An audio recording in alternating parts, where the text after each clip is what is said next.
Chapter 54. Priya. "I'm fine," said Priya, dazed. "I'm fine." She was suddenly kneeling. Had she planned to kneel? She wasn't sure. Malini was beside her, knee touching her own. "Priya," Malini said, teeth chattering as if cold or shock had overcome her. "Priya, are you hurt?" "No," Priya said. "No, I'm not hurt." "I didn't mean," Malini began, then halted. "I would never, I don't think I would have." Her words were fragments, and Priya did not know how to feel looking at her. She was perhaps a little shocked herself. Priya pressed her forehead to Malini's. "Breathe with me," she whispered as the world steadied around them, and Bhumika's power and her own wove the forest back into place. The soil smoothed, the trees settled, the leaves rustled in the wind. When Malini pulled back, she had a brilliant streak of blood on her forehead. Priya touched a hand to her own scalp and winced.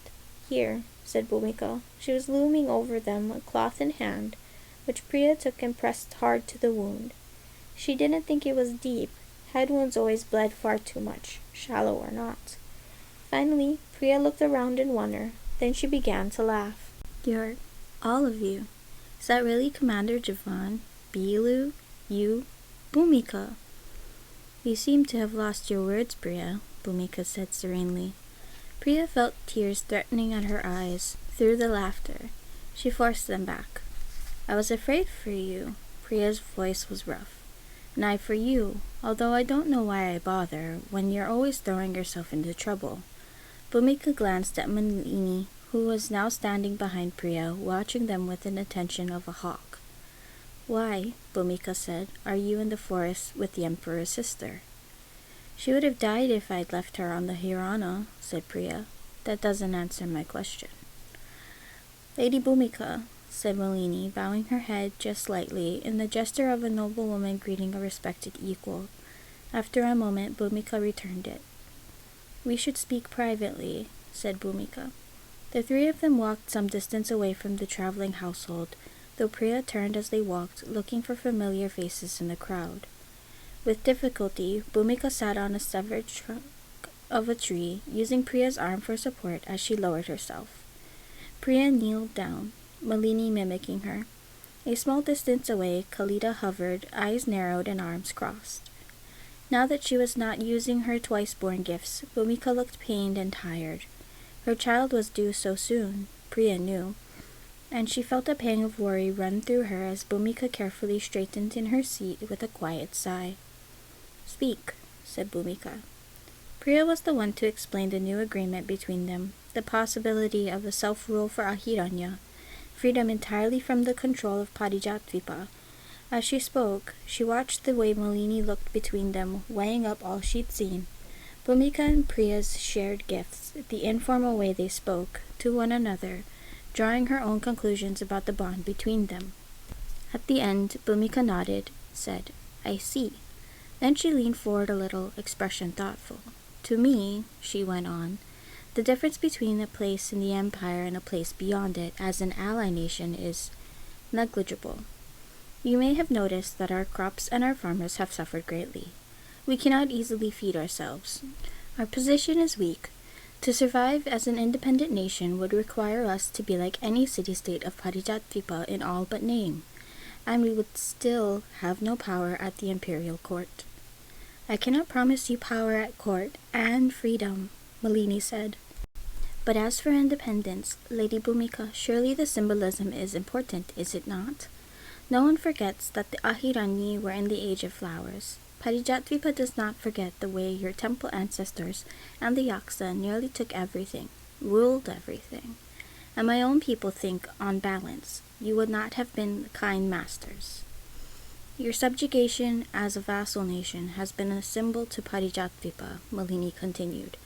"A symbol of great power, demonstrating that no one may stand against Parijatvipa's nations without consequence. Your freedom, however yoked to the empire by commerce or need, will be a symbol to your own people that you are no longer under the empire's feet. Perhaps it would even be enough to make Ahiranya's rebels obey you."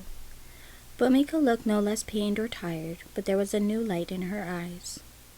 "Should your brother Prince Aditya win, we can perhaps agree that symbolic freedom would be helpful, Bhumika said with care. But until he wins, Ahiranya will be vulnerable to Emperor Chandra and to the other nations of Parijatvipa. We do not have the strength to fend them off. I believe you have a source of power that can protect you, Malini said.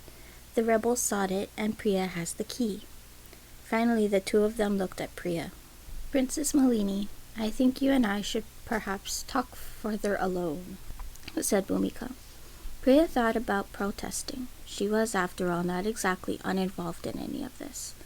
But then Bhumika said, Priya, I think there's someone in my retinue you may want to go and meet. She smiled, only slightly, but it was a true smile. Malini did not touch her, did not try to stop her. Her fingers twitched faintly where they rested on her knees, and in an even voice she said, Thank you, Priya. You can go. Lady Bhumika and I will both be fine. Priya began to walk away. She glanced back only once. Malini's back was to her. Her face was turned away, invisible, unknowable. Priya didn't touch the wound at her ribs. She took the blood-soaked cloth away from her head, crumpled it up, and kept on walking. There's someone in my retinue you may want to go meet. Sima. There was Sima, standing among the other maids, talking to a warrior who held his mace at his side. Sima looking up, then running across the forest. Priya! Sima hugged her fiercely. You've kept so many secrets from me, Sima gasped. I had to, Priya said, then coughed as Sima squeezed tighter. The burn beneath her ribs hurt. A pain she didn't want to contemplate, a pain deeper than skin and her capacity to understand her own wayward heart. You're hugging me too hard. You're a big girl, you can take it. Your hair is in my mouth. Sima laughed wetly and pulled back. She gave Priya a huge grin, even as her eyes streamed. I'm sorry, she said. I'm just so glad you're not dead. I am so glad you're not dead too, Priya said. What are you doing here? And are you carrying a scythe? Isn't it obvious? I'm here to bring you home safe, and because the city is in ruins and Lady Bhumika is leading us now. So there's that. Sima's smile wavered, then faded. I can't exactly rely on my wages, now that the regent is dead. Priya looked at the people around her, at Commander Jivan, watching her with flinty eyes. Of course the regent was dead. Rook, said Sima, you'll want to see him. Her heart was suddenly in her mouth. See him? He's here? Sima nodded. What is he doing in this place? Priya asked, who had brought a boy, a child, to the deep forest, to blood and to war.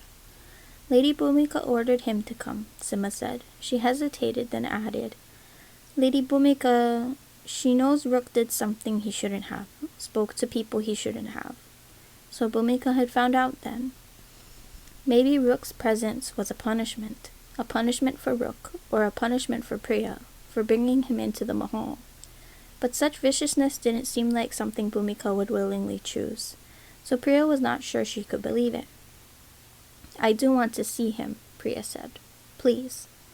Sima nodded, then she said, just prepare yourself, Priya. He's not like he once was. And indeed, he'd grown so much worse. All of his hair had the texture of leaves now, dark as ink. His veins stood out, a strange green against his skin. There were rings like the secret heart of a bark, inked along his arms. Even the shadows beneath his eyes were more wood than flesh. He had been sitting a little apart from the rest of Bhumika's retinue, wrapped in a blanket beneath the cover of a tree.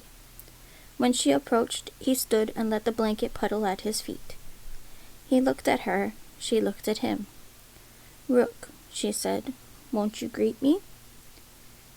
Are you sure you want me to? He asked.